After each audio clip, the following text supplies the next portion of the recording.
La Genèse, chapitre 11. Toute la terre avait une seule langue et les mêmes mots. Comme ils étaient partis de l'Orient, ils trouvèrent une plaine au pays de Shinaër, et ils y habitèrent. Ils se dirent l'un à l'autre, « Allons, faisons des briques et cuisons-les au feu. » Et la brique leur servit de pierre, et le bitume leur servit de ciment. Ils dirent encore, « Allons, bâtissons-nous une ville et une tour dont le sommet touche au ciel, et faisons-nous un nom, afin que nous ne soyons pas dispersés sur la face de toute la terre. » L'Éternel descendit pour voir la ville et la tour que bâtissaient les fils des hommes. Et l'Éternel dit, « Voici, ils forment un seul peuple et ont tous une même langue. Et c'est là ce qu'ils ont entrepris.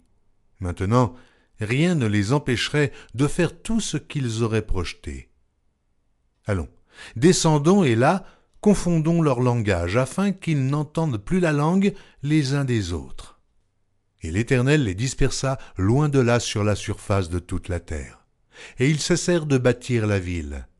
C'est pourquoi on l'appela du nom de Babel, car c'est là que l'Éternel confondit le langage de toute la terre. Et c'est de là que l'Éternel les dispersa sur la face de toute la terre. Voici la postérité de Sem. Sem, âgé de 100 ans, engendra Arpachad, 2 ans après le déluge. Sem vécut après la naissance d'Arpachad 500 ans, et il engendra des fils et des filles. Arpachad, âgé de 35 ans, engendra Shélach. Arpachad vécut après la naissance de Shélach 403 ans, et il engendra des fils et des filles. Shélach, âgé de 30 ans, engendra Héber. Shélach vécut après la naissance d'Héber 403 ans, et il engendra des fils et des filles. Héber, âgé de 34 ans, engendra Péleg. Héber vécut après la naissance de Péleg 430 ans, et il engendra des fils et des filles. Péleg, âgé de 30 ans, engendra Réhu. Péleg vécut après la naissance de Réhu 209 ans, et il engendra des fils et des filles. Réhu, âgé de 32 ans, engendra Sérug. Réhu vécut après la naissance de Sérug 207 ans, et il engendra des fils et des filles. Sérug, âgé de 30 ans, engendra Nachor. Sérug vécut après la naissance de Nachor 200 ans, et il engendra des fils et des filles.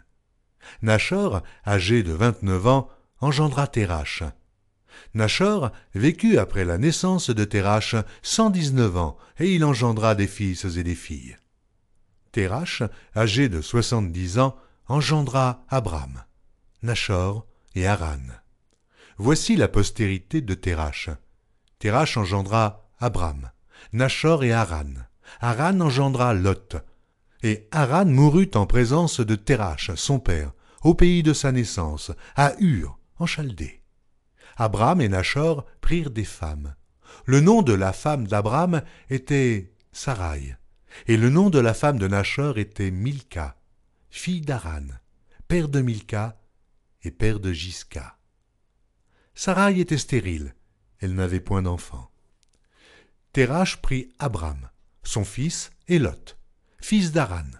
Fils de son fils est Saraï, sa belle-fille, femme d'Abram, son fils. Ils sortirent ensemble d'Ur en Chaldée, pour aller au pays de Canaan. Ils vinrent jusqu'à Charan, et ils y habitèrent. Les jours de Térach furent de 205 ans, et Térach mourut à Charan.